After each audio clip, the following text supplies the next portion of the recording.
Yo, what's going on people, welcome back to the channel, and today I'm going to be showing you how to make hard pain loops for people like Durk and Gunna, so let's get into it. Alright, so before I get into how I made it, I'm just going to show you the sample real quick.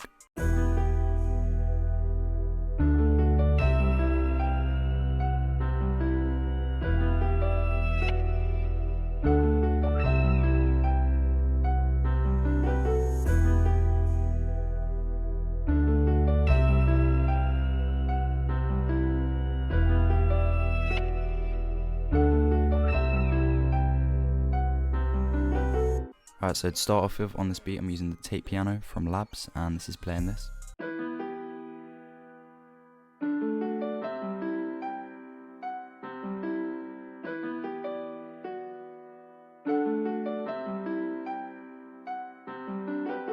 So as you can see, we're working in E minor, and basically what I've done is I've put the scale highlighting on, and that just shows you every note that works in key, and then I've built a chord progression based off that. If you don't know how to do that, basically you just go to the top left up here, press on the arrow down, then you go to view, scale highlighting, then pick E and make sure it's in minor natural. So the only thing I'm doing to the piano is giving it a bit of EQ, so I'm just using the EQ2 from FL Studio to take out the low ends, and then I wanted the piano to sound a bit more bright.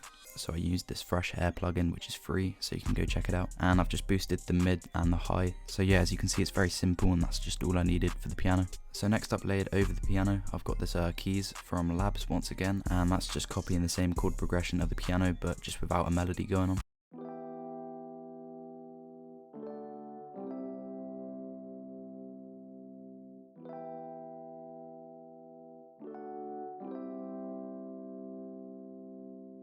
So again for this one, I'm just adding an EQ to take out the low end, a reverb where I upped the wet and down the dry a little bit, and then last of all I added this panning, just making it go from left to right. So just to add one more sound, which is a bit more of an ambient sound, it's a pad and it's called Bell Signs from Omnisphere, and it's playing this.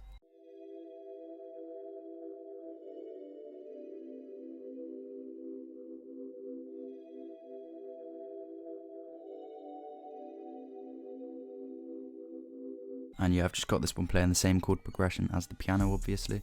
And for the mixing on this one, I've taken out some of the low and the high ends because it was a bit sharp, and I've also taken out a few sharp frequencies. So the next thing I've added is this rich tone bass from Arcade. I actually only got Arcade today, so I just thought I'd test it out, and this is the first thing I used.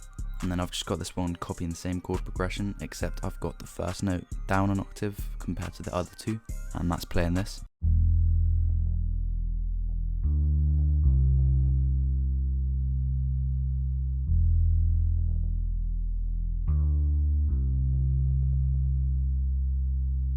So as on every pain beat and loop that I make, I've got to have a few accents, and I've got a few go-to ones, and these two are some of them, and I've got these two playing this.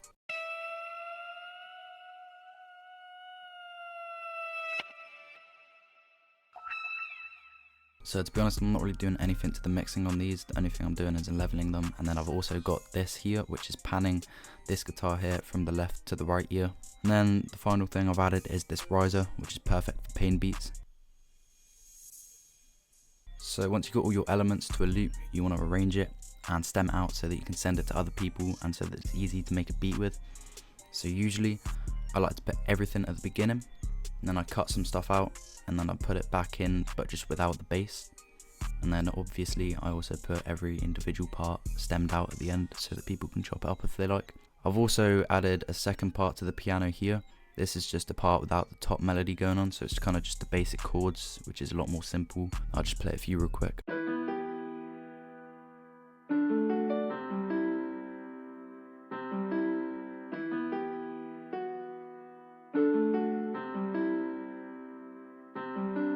So that's how I make my pain samples for people like Lil Durk, Rod Wave, Gunna, all those kind of people. So if you enjoyed today's tutorial and you found it helpful, make sure you subscribe and comment down below what kind of videos you want to see next. It doesn't even have to be tutorials, it can be stuff about VSTs, networking, anything. And yeah, that's it from me today, and I'll see you guys next week.